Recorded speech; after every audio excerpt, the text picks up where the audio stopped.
Welcome to Partner Penetration. I'm Jay. And I'm T. What are we talking about this week? Well, this week we actually got a special request from one of our viewers. They wanted to know about e-commerce security. They're kind of working that field, and they were wondering our thoughts about it, security related issues that we've seen. That's crazy. Considering I work for an e-commerce company, Oh yeah, you do. I've never talked about the security of e-commerce sites. Why haven't you? Like, out of everything we've talked about and came up with, I didn't think people cared. I think you just didn't want to bring work into the picture. And that too. You know, Okay. I was trying to avoid that as much as possible. But yeah, I was like, this is my niche. This is what I do. Your expertise gets the show right now. Yes. So what did you find? So I found threats and issues and also some security solutions. Okay, so the reason why we figured it would be a good topic because I think one of your frat brothers did ask you for this, right? Yeah, he did. So you got multiple frat brothers that own their own e-commerce sites, selling merchandise. Okay, so getting in their bag. They do have a lot of their shirt stores and stuff like that. Well, we do not have any part in the penetration merchandise coming. Nope, we not gonna sell that dream. We not. I'm just saying it would be a good idea. Like that, we can talk about that. We can discuss that. We cannot. Who do we have time? Yeah, not what right are we now. gonna sell? We can figure this out. So for those of our viewers, like oh my gosh, do not make them any false promises. I'm not making any promises. For those of our viewers who, you know, they're getting in their little side bag, you have your little hustle, you have your own e-commerce sites, we figured it would be good to, since somebody did request it, to talk about security, because obviously with all these breaches and stuff, the most common security issues you will hear with e-commerce sites is WordPress. I am not a fan of WordPress. Yeah, don't look at me. Don't look at me like that. You must work with WordPress sites. I have.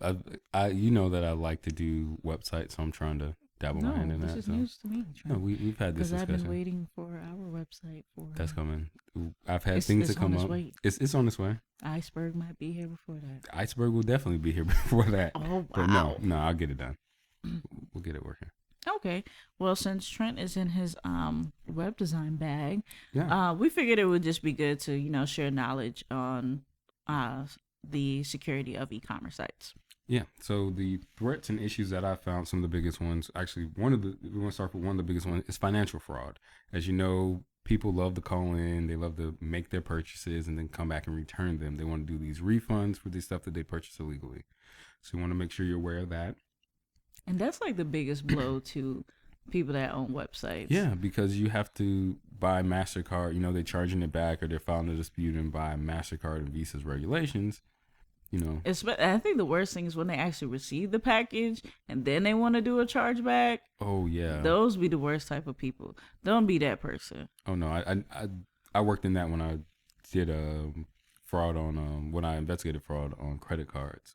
There was a difference between a chargeback and actual dispute. Okay, so I had to try and guide people that way.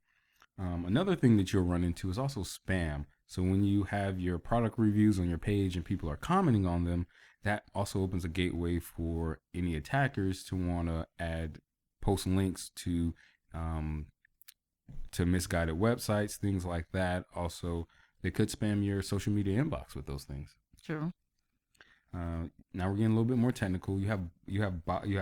First you have phishing. So people could go through, find some of your customers and start trying to send out these illegitimate emails, trying to make them seem like they're someone they're not. You also have bots, where bots are up there. They're crawling your sites. They're looking at your product information. They're also looking at your pricing history. Some bots can even do the carts for you, like the bots that you talked about. You run into those. For Jordan Supreme. releases. Jordan Supreme releases. Yeah. They're all over that. Big one is DDoS attack, DDoS attacks, distributed denial of services or denial of service attacks, where people are trying to launch stuff at your site as fast as they can and your hosting provider to bring it down and make it unresponsive. And as we know, in the e-commerce business, if your site is unresponsive and people are not able to buy any merch, you're losing money. You are losing money. So I think we forgot to do the intro, but an e-commerce site. What is an e-commerce site?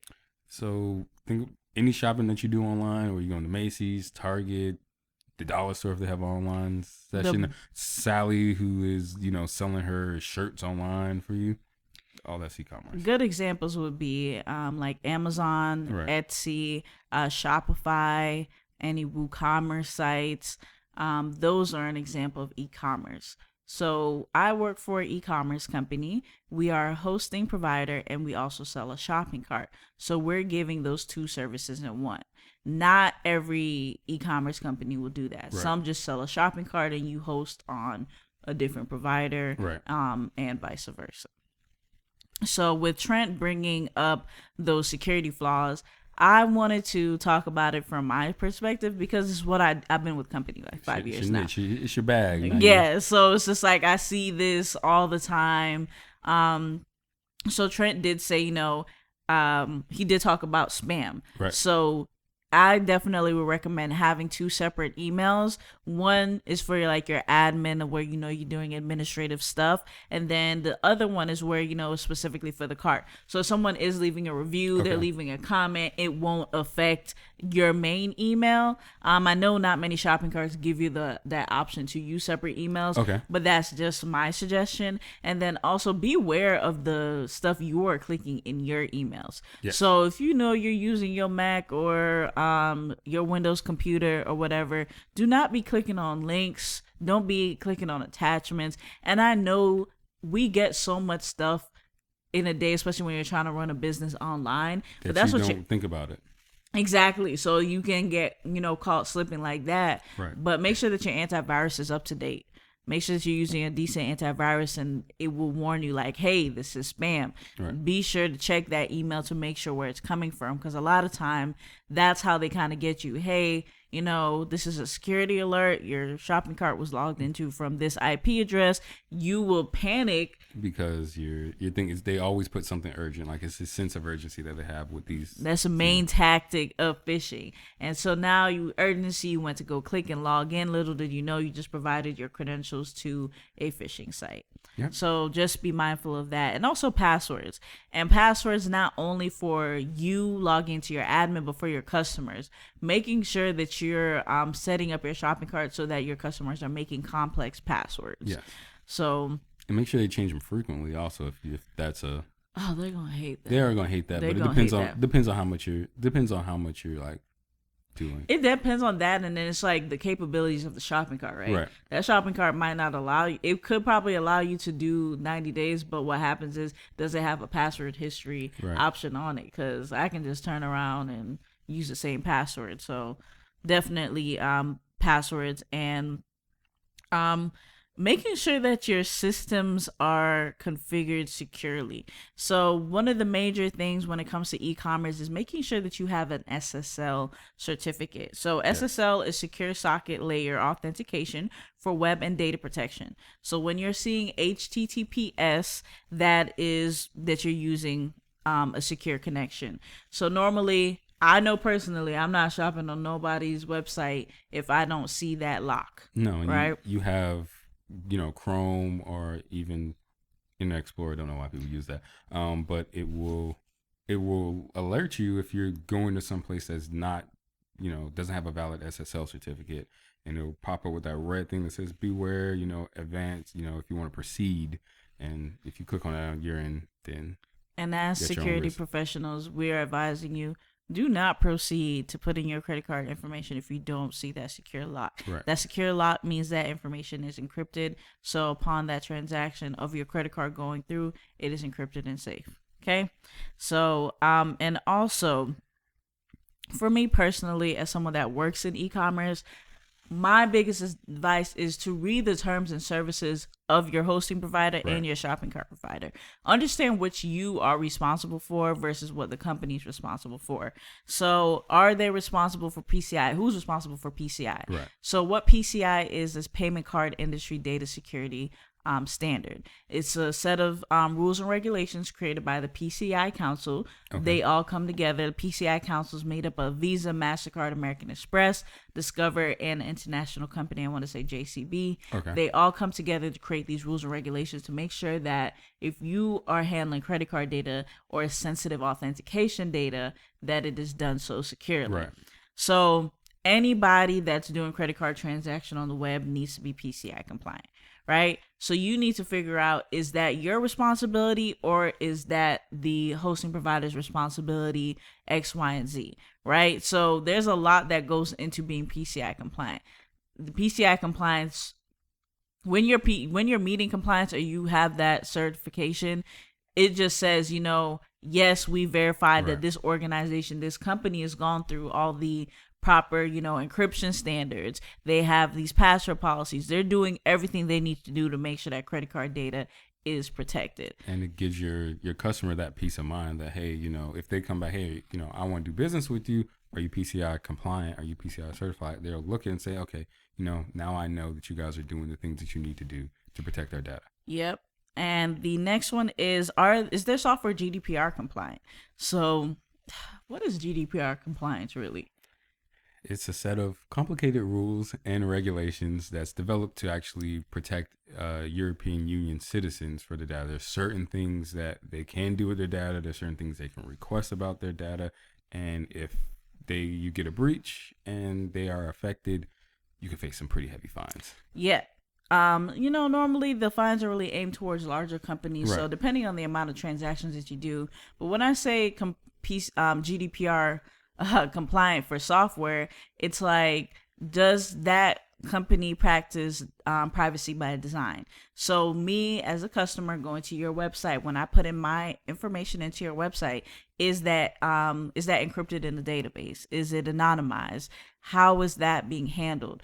Also, EU citizens do have the right to be forgotten. Right. Some software already comes with the option to, help you if someone calls and say, hey, Trent, I want you to remove my information because I have the right to be forgotten. That software is already equipped to help you remove all that data. And the data is not simply, hey, I'm just going to remove that email or whatever. It's making sure you remove that email from your database or wherever else it's flowing. So definitely make sure if that software is meeting compliance, even though you don't feel like it might apply to you. But if you're trying to get an international money, if you blow up, whatever you're doing, make sure if the software is. Yes, you have to know those laws and regulations that apply to you. Also, know the company policy. What is their backup policy? What is their availability like? If something were to ever happen, like Trent say a DDoS attack, you need to know how long you're going to be down for, how long it's going to take for you to back up, and how much data that you could possibly lose in the event that something happens. Pretty much. So definitely, those are just my advice for just working in the industry. I feel like that's where a lot of lapse in security happens because, they're going to handle that. And then it's, no, we don't handle it. You're supposed to, because you didn't read those terms and services. Yeah. And another thing is making sure that you patch your systems. Like, especially if you are using, if you have someone as a web admin for your site, get that in writing. Figure out what their schedule is for patching. Because a lot of these security vulnerabilities, that's what my issue is with WordPress is... Right. A lot of their plugins always have some sort of vulnerability. Right. And many of their customers don't know, especially if they're, doing the WordPress themselves. But I would say they do a good job of alerting you, right? But you have to take that due diligence to actually go in and see that it's available and things like that. So make sure that you patch. Also, make sure that you do that backup first. Yes, make sure you do that backup first. For the company I work for, the way our software works normally is when you go to hit update, say if something's not gonna work in your store because of that update,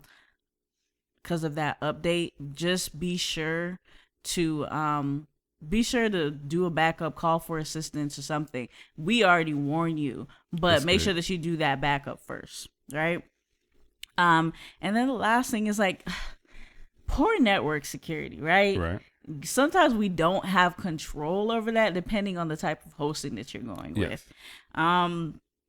So when I say poor network security, I'll give the example. You're either on a shared hosting or you're on a dedicated hosting. Right. Shared hosting would kind of be like me. I have my business. Jay has her business, and we're kind of both on that same server. There's a little space allocated for us, but we're both there. So I like to use the example of the open floor like office concepts. So basically, we don't have any barriers in between our office. Okay. Everybody's open to each other.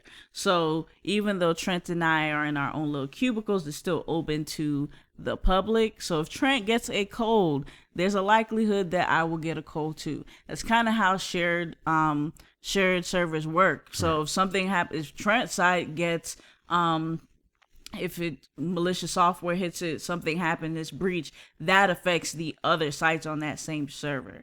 Versus if I'm on a dedicated server, right? Dedicated server mean I have my own office. So Trent and I both have our own office. It's dedicated solely to us. Right. So if Trent gets hit with a breach, any type of malware, that won't affect me because I'm in my own space. I'm in my own bubble.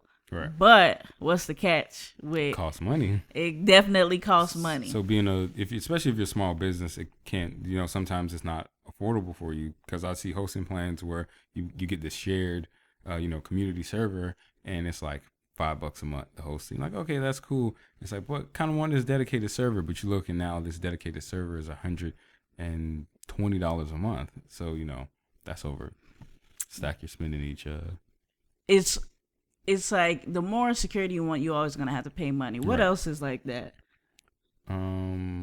SSL certificates? Yes, SSL certificates. So with that, good thing you brought it up, because I meant to talk about that. SSL certificates have different types. So you can go in, you can get a free one. You can definitely, with your hosting provider, or even sometimes WAF, will have your web application firewall that you go with could have a free SSL certificate, but it doesn't protect you the same way as some of the other ones does. Yes, it encrypts things, but you have levels when you get to like the EV where it protects a certain amount. You get with an insurance policy that comes with it. So in the case that something did happen, you have that backup.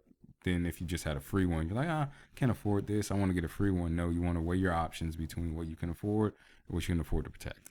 It's all up to you. Like Trent said, if you're getting SSL, obviously it's encrypting, but the level of insurance. And the thing is, with those EV certs, they're verifying that Trent is a corporation, that it's X, Y, and Z. Versus them free certs, you put in whatever in there and it's spitting out. They're just taking it. Yeah, they just spitting out a SSL to you and you good.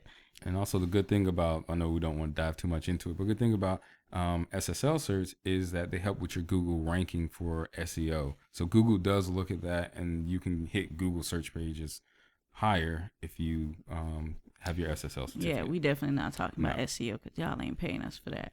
But I realized we talked so much about passwords, but we did not talk about MFA. Yes, multi-factor authentication is big, especially for your admin pages. For people that you have logging into your sites, especially you have workers that's coming in, you want to make sure that even if someone tried to guess their password, that there's another layer of security that's there. Yep. So and I think what's the last one? I feel like you have WAF. one more that we didn't. WAF. So yes, the web application firewall, which I kind of mentioned, I actually experimented with a WordPress website that I was working on. It's actually, they had a plugin for actual security monitoring. So whenever someone would try and log into my site and it failed, I would automatically get an email notification. From there, I ended up purchasing a WAF for it. And with that WAF, you put in the API code into it, and then you can actually set, geolocations. You can block, you can whitelist IPs, you can blacklist IPs, and you can do it for all your domains if you want to, if you're managing more than one domain. Okay, that's pretty dope. Yeah. I think my last tidbit is definitely, especially like I said, doing this all the time, is read those terms and services, know what's expected of you. Yeah. Ignorance of the law is not an excuse, right? So if you get hit with a fine, FCC comes down on you, they do not care if you do not know, okay? When you click agree, they make that assumption that you know what you're getting into. Right. So a lot of times when we're working with large corporations now, if you just, like I said, doing $50 a year, this ain't your bag, okay? Yeah. Don't be going to the hosting company and giving them a questionnaire. But when we're working with larger corporations, they will send us a questionnaire. Yeah. They will say, do you have a person that's in charge of security? Do you have a backup policy? If so, what is that backup policy? Do you have a disaster recovery plan? Where are your data centers located? We're in Florida, Right. so we almost got hit with a hurricane. I don't know if I want a hosting company that has If the data centers. If I'm working with a company and they say my data center is in Florida, I'm running for the hills. If we have backup data centers, bro. Don't do no, this. I'm running for if this is their only data center is here in Florida, I'm No, leaving, bro. yeah. So just find out where the data center is located, and even if it's in the Midwest, I don't think that's the ideal location because tornadoes, like earthquakes. Do I want my server falling in the cracks? Like, I'm big on make sure you have a primary and a backup, and making sure they're across the United States from each other. Yeah, so definitely ask what their policies are. Ask for stuff in writing. If they're patching stuff, what they patching policy is. Definitely, organizations definitely do send us questionnaires. They do ask. So if you, like I said, if you're doing little sales now, this is not for you. But do your own research. A lot of companies, the company I work for, we have a lot of documentation and we have 24/7 support. But a lot of companies, they have blogs, so they'll walk you through how to do stuff, and they'll explain in details like, hey, this is what you can do with the software. We're GDPR compliant. This is how data flows within our software. PCI, you can ask for their AOC document. The PCI AOC document basically just lets you know what that company is responsible for. Yeah. When it comes to PCI. Yeah, and some of them, if you're doing this all yourself, like when I'm experimenting with some websites, they actually have people who recommend, here's a paid one, here's a free plugin, this is what they can do, kind of do compare and contrast. So it's good. There's a lot of resource out there, so you don't have to feel like you're alone here. There's a lot of people who can help you out with this. Yeah. So I think that's really about it for security tips on e-commerce. That's it. So y'all make sure you secure the bag, but secure your shopping cart and secure your hosting services at the same time. That's right. I've actually liked that, we had someone reach out to us and actually ask us for, hey, I want to know more about this. This is what I'm in, but I want to get your opinion on the security of this. So. Yeah, definitely. So we're open to suggestions. If you ever want our opinion on anything, feel free to comment below or, like, subscribe, hit the smash button. You can do it on Twitter, on the Instagram page, or even on our YouTube page. So. Yeah, definitely. But I think that's about it. Yeah. You have any church announcements? Nope, no church announcements. No, I have none. No interesting articles that you read? Nope. Are you sure? I'm positive. We're leaving it at that. All right. Well, this has been Part of Penetration. I'm Jay. And I'm T. That's it.